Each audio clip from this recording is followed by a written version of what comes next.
Dear students, today we'll be discussing the topic Manusmriti, introducing the text.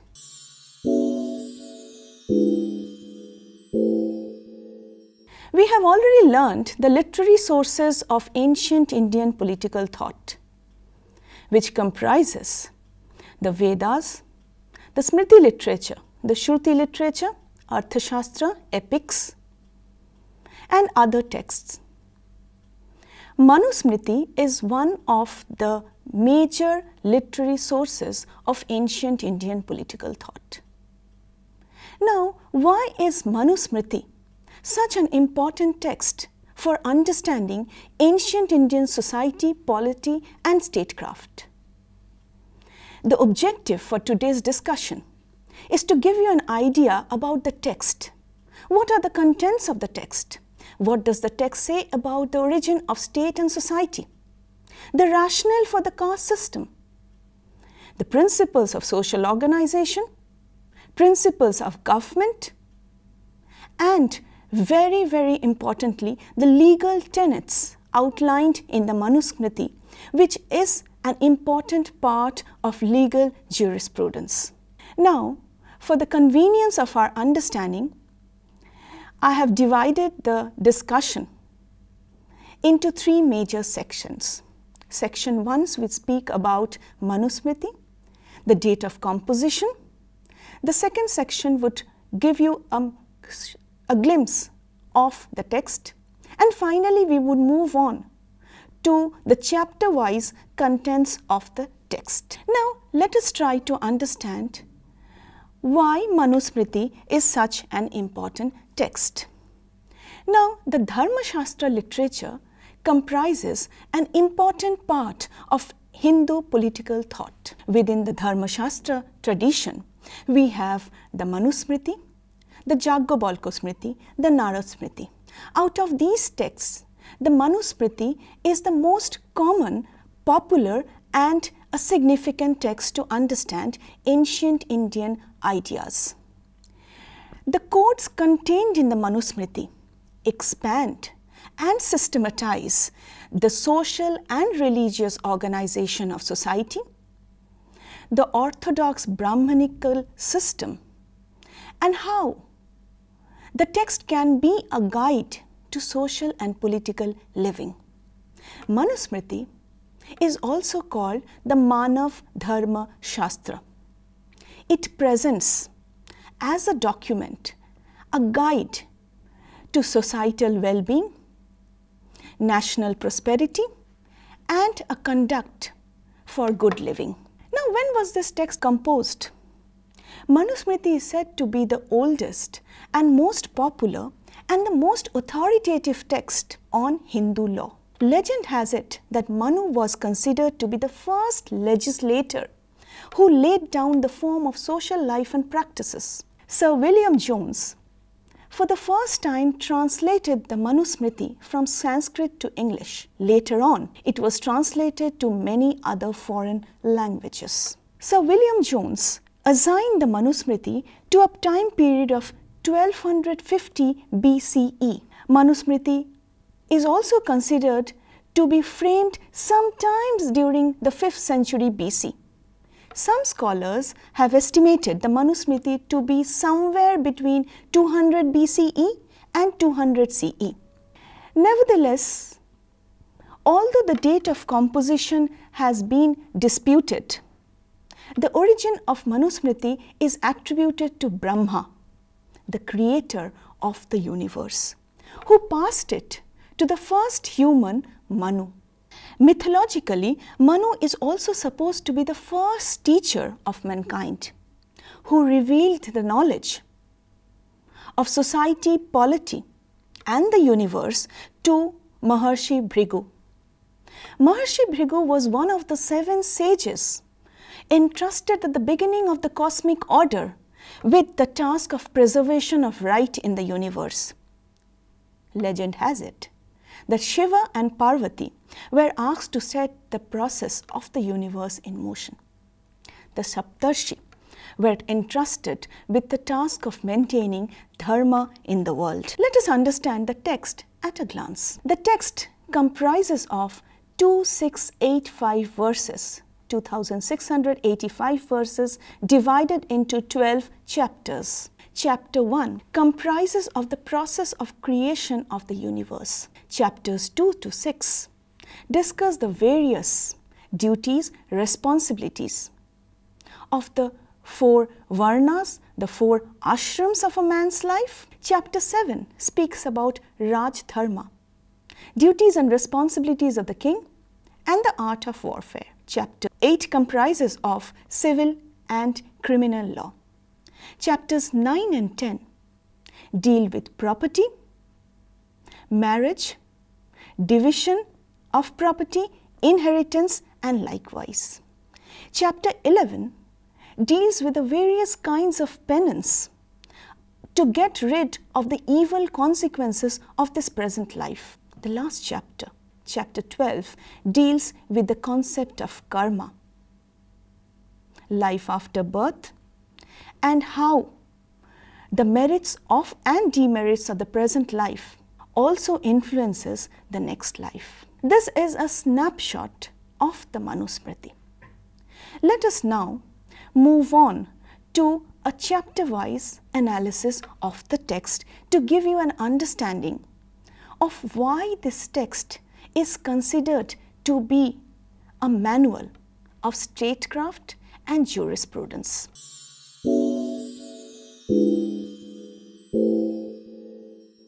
Chapter 1 begins with the creation of the cosmic cycle or the universe.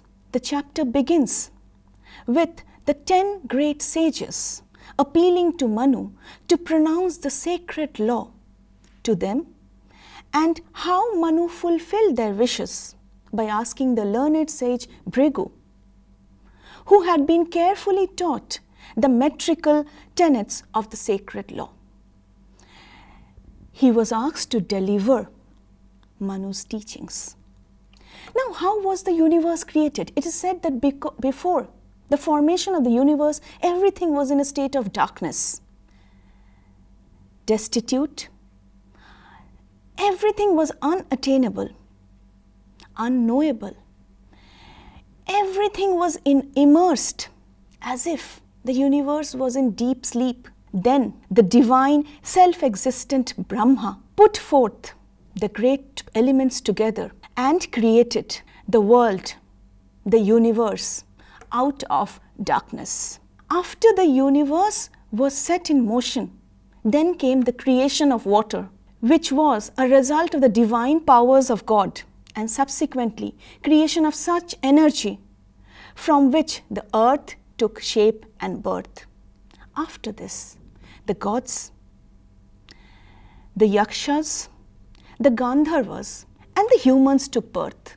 Thereafter, chapter 1 goes on to describe how the 4 varnas were created for 4 different organs of Brahma. The Brahmans from the mouth, the Kshatriyas from the arms, the Vaishyas from the thighs, and the Shudras from the feet. Each of these 4 varnas led to the formation of a societal system. Chapter 1 further speaks about the 4 ages of mankind: Kreta Yug, Treta Yug, Dwapar Yug, and Kali Yug. Each yug less virtuous, less dharmic than the previous one. Now, in all these stages, the subsequent evolution and development of mankind has been described, and the role of the state and society in particular. Therefore, we need to understand how, through ages, the state and society developed. Manusmriti gives us an idea about the description of the formation of the state and society.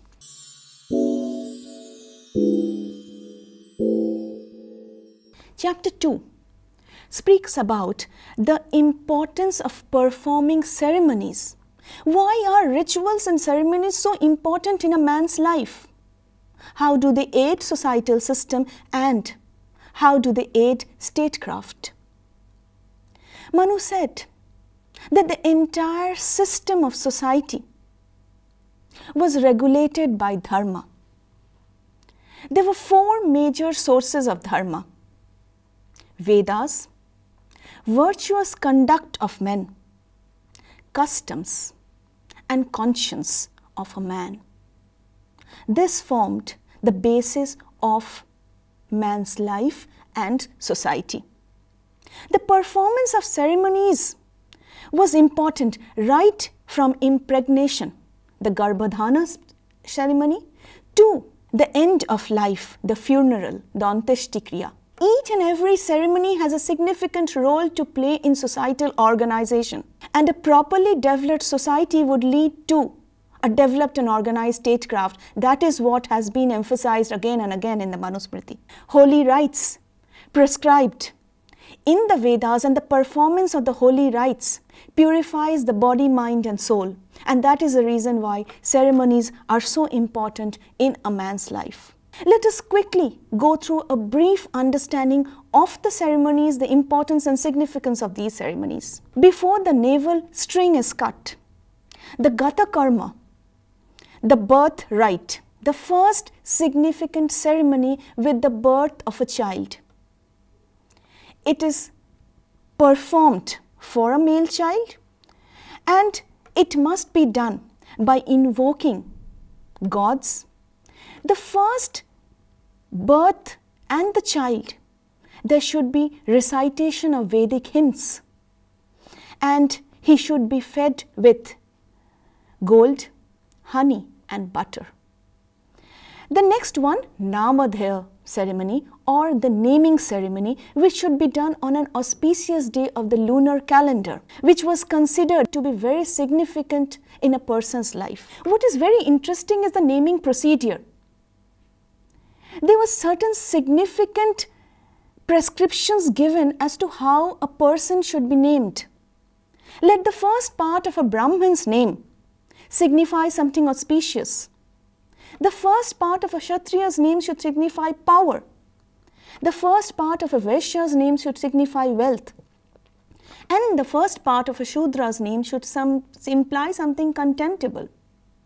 But what about the second part of the name? The second part of the Brahman's name should imply happiness.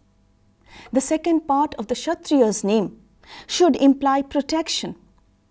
The second part of the Vaishya's name should imply an expression of thriving prosperity. And the second part of the Shudra's name should comprise of service for others. The names of women, Manusmriti notes, should be easy to pronounce. Now, the next important ceremony was Upanayan, the sacred thread, which was to inculcate discipline in the life of a person. The whole series of ceremonies should also be performed for females in order to sanctify the body, but for the females, Manusmriti writes that recitation of the Vedas is not necessary rather. Then comes to the nuptial ceremony. In fact, the nuptial ceremony is considered to be a Vedic sacrament for women. It is said to be the most important ceremony in a woman's life.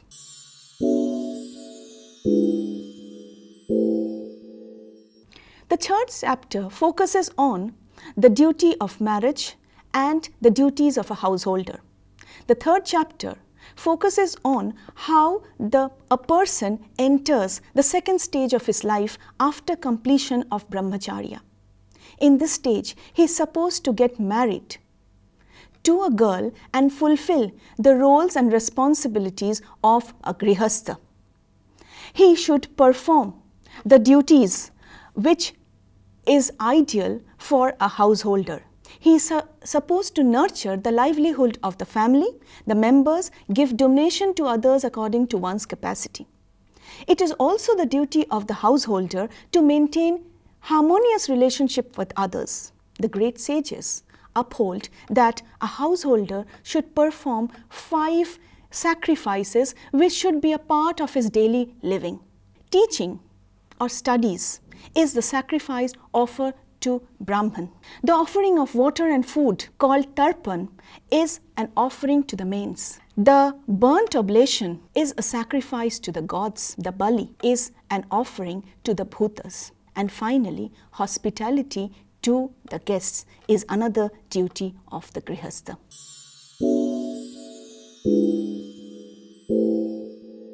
The next chapter speaks about the livelihood aspect and what are the different ways in which a man can earn his livelihood. This chapter says that a Brahmin should earn his livelihood by performing yagyas and teaching. A Kshatriya should earn his livelihood by protecting his subjects. A Vaishya should earn his livelihood through trade, commerce, business.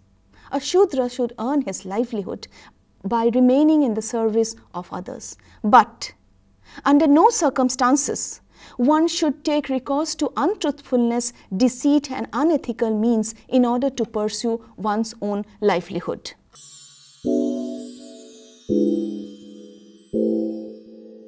Chapter 5 speaks about certain social aspects.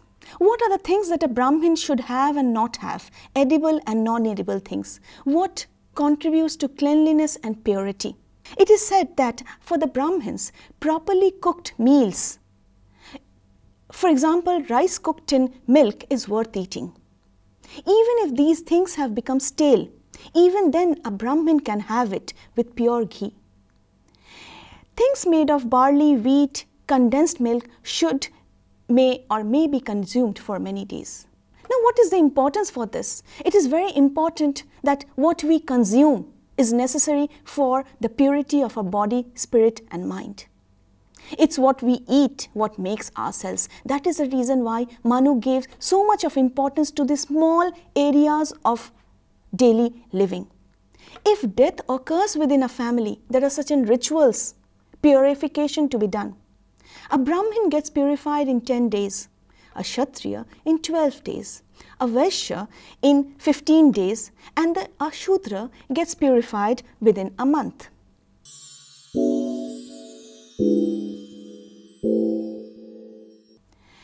In the next chapter, the next two phases of a man's life has been discussed. That is Vanprasth and Sannyas. Now, Vanprasth is preparation for the next life. After the Grihastha or householder has completed all his duties and responsibilities, he arranges for a life of penance, a life of renunciation. It is said that he should take exile from daily living. He should go to the forest and start practicing a religious living.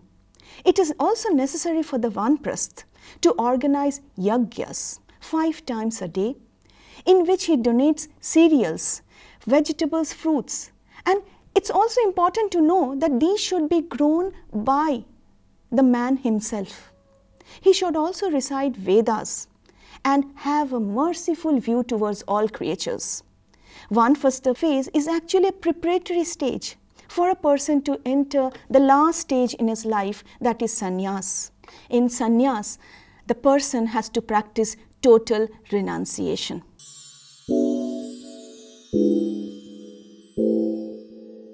Chapter 7 speaks about Rajdharma, the duties and responsibilities of the king. The king has to fulfill executive, legislative, administrative and judicial duties.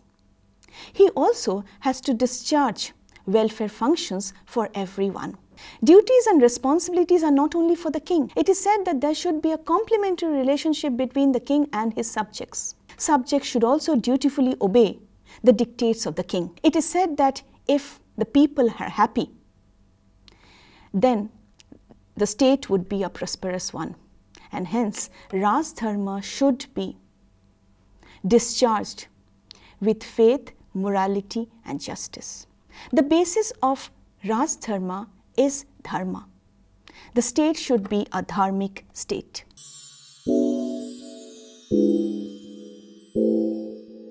Chapter 8 discusses at length the legal principles. How should justice be provided to people? Justice should be as deserved, neither too strict nor too lenient. The king should be assisted by Brahmins, 3 assessors, in the discharge of justice. Under no circumstances the king should discharge justice on his own. The king should also take into account the crime, the circumstances under which the crime has been committed. Such are the minute details described in the Manusmriti that we find replication of the legal principles in today's jurisprudence also. Manu gives importance to witness, evidence, documents, how both the parties should be heard, who can be a witness and who cannot be a witness. What happens if circumstantial evidence is not found? So many important areas has been discussed in the legal principles.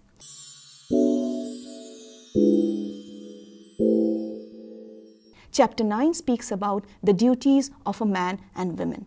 It is believed that when the wife and the husband are happy and pleased, that leads to a harmonious family.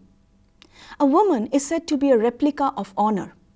It is her duty and responsibility to keep and maintain the family in happiness. It is also the duty of the husband to maintain and discharge his responsibilities towards the wife. He should ensure that the wife is happy. The wife in turn should keep the husband pleased.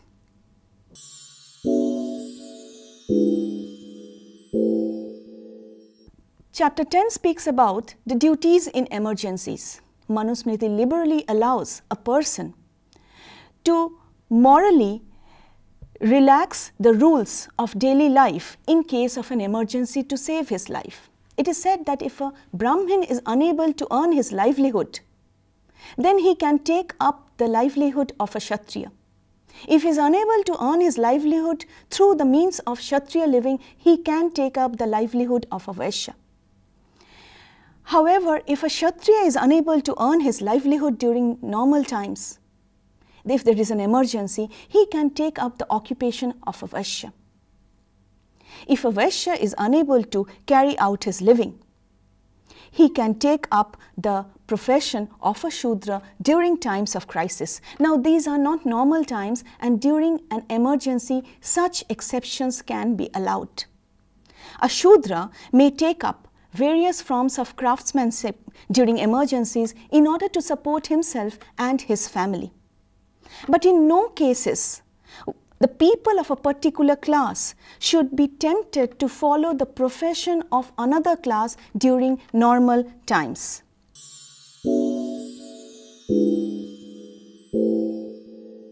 Chapter 11 speaks about repentance. This chapter describes what should a person do in order to repent the sins he had committed. Penance is a way to undo the sins committed unknowingly. However, sins committed knowingly can be washed away by physical punishment only.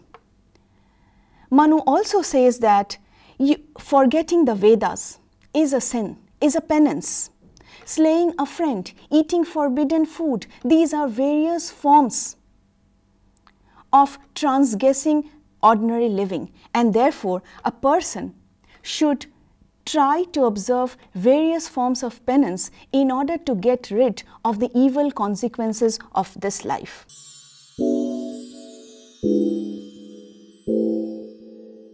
Chapter 12 speaks about the importance of karma in this present life. Manusmriti emphasizes on the fact that our life next birth is dependent on one's deeds in this life. Such results are not necessarily manifested in a single birth, but are spread into many births, and hence there is no limit to birth and death cycles. One is never free from the result of one's actions. Control of senses, non-violence, penance, serving others, and the study of Vedas are meant to be a way of salvation of a Brahmin. It is believed with pious action, one can get rid of karmic actions and can lead a life of salvation. Only a person who has been able to understand his self through the self of all created beings actually becomes equated with Brahman. That is how he enters the highest stage of manifestation, and it is only in this stage that one can become free from the cycle of births and deaths, as well as births and rebirths.